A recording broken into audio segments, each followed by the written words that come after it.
नमस्कार दोस्तों, मैं भरत शाह अल्मोड़ा से आपको दिखलाता हूँ सुयाल नदी जो विश्वनाथ में है। अल्मोड़ा में अगर किसी से कहो कि विश्वनाथ जा रहा हूँ तो उसका सीधा प्रश्न होता है, अरे क्या हुआ? कौन चल बसा? मतलब जब किसी की मृत्यु होती है तभी वहाँ जाना होता है। कहते हैं जब वहाँ कोई चिता जलती है तो उसे मुक्ति का आमंत्रण भी मिलता है और फिर मृत्यु जो है मोक्ष बन जाती है। जिस तरह मणिकर्णिका घाट वाराणसी में 24 घंटे चिताएं जल सकती हैं, उसी तरह लोक मान्यता के अनुसार विश्वनाथ घाट में भी रात को चिताएं जलती हैं। विश्वनाथ घाट हिमालयी शिव के चरणों का प्रतीक है। मान्यता है कि यदि अंतिम संस्कार इस घाट पर होगा तो फिर पुनर्जन्म नहीं होगा।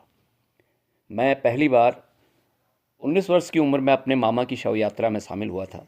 उस वक्त मृत्यु एक डरावना सच लगने लगी थी। शरीर को कैसे अग्नि को समर्पित किया जाता है, यह एक जिज्ञासा थी।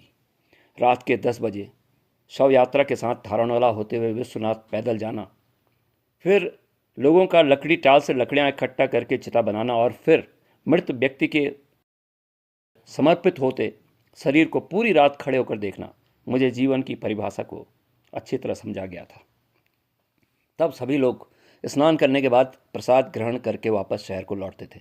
आजकल की तरह शमशान घाट में मोबाइल फ़ोन की घंटियां नहीं बजा करती थी और न किसी को चिता लगाने के बाद वापस कार से लौटने की जल्दी होती थी। सभी लोग एक साथ पैदल झारणौला की चढ़ाई चढ़कर वापस लौटते थे।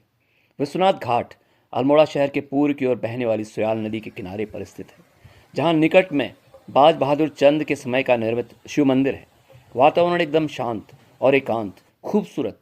सुयाल नदी के किनारे विशेष तिथियों में कभी रात के समय साधक मौन साधना करने भी आते हैं। इस विश्वनाथ घाट के ठीक ऊपर फलसीमा की पहाड़ी पर माँ काली का मंदिर है, जहाँ से माँ काली शमशान की चिताओं को देखकर अट्टहास करती है। शिव और शक्ति के साधक इस बात को अच्छी तरह समझते हैं कि माँ का अट्टहास मृत्यु के भय को निगल जाता है। सुयाल नदी के पार नदी के किनारे चट्टानों के पास सती का मंदिर है। कहा जाता है कि प्राचीन समय में स्त्रियों के पति के साथ सती होती थी, यानी एक चिता पति की और दूसरी तरफ जिंदा चिता पत्नी की। यह मंदिर स्त्रियों के उस मौन बलिदान और समाज की क्रूर प्रथा का साक्षी है। अब यह प्रथा कानूनी तौर पर प्रतिबंधित है। कुल मिलाकर अल्मोड़े का विश्वनाथ घाट एक अच्छा ट्रैकिंग स्पॉट है जो मनुष्य को यथार्थ से परिचय कराता है। मेरी यात्राएं इन्हीं अनुभवों पर आधारित रही हैं। जय शिव, जय विश्वनाथ। धूप नहीं आ रही है सर पे, लेकिन पसीना तबीयत से हो चुका है। मज़ा आ रहा है।